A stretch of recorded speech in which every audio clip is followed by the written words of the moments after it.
Welcome to the Kemp IT Law vlog. I'm Richard Kemp, and in this vlog we're taking a look at the implications for intellectual property of AI foundation models. Recent developments are starting to show how things may play out in the UK and Europe.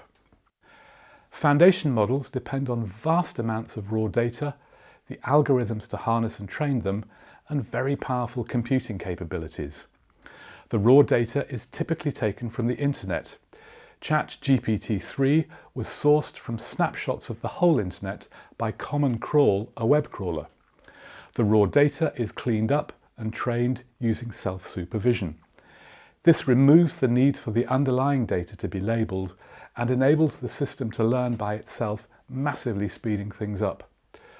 The foundation model then undergoes a number of training processes, all happening many times over in parallel to speed things up even further.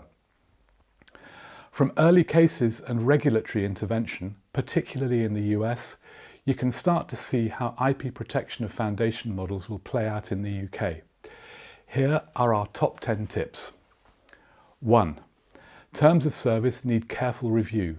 They contain traps for the unwary, particularly around ownership of data and derived data, liability, indemnity, and data protection. 2.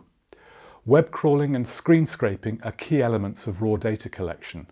Contract terms of target sites should be considered to ensure they don't prohibit collection in this way. 3. The EU adopted a broad text and data mining, or TDM, copyright exception in the Digital Single Market Directive. This will shelter much AI. But the UK didn't enact the directive before Brexit, and where the TDM exception will land here is still an open question. 4. Outside TDM, the UK doesn't have the broad US fair dealing copyright exception, and defendants may struggle to shoehorn foundation models into the more specific UK permitted acts. 5. Don't forget database right in the UK and the EU.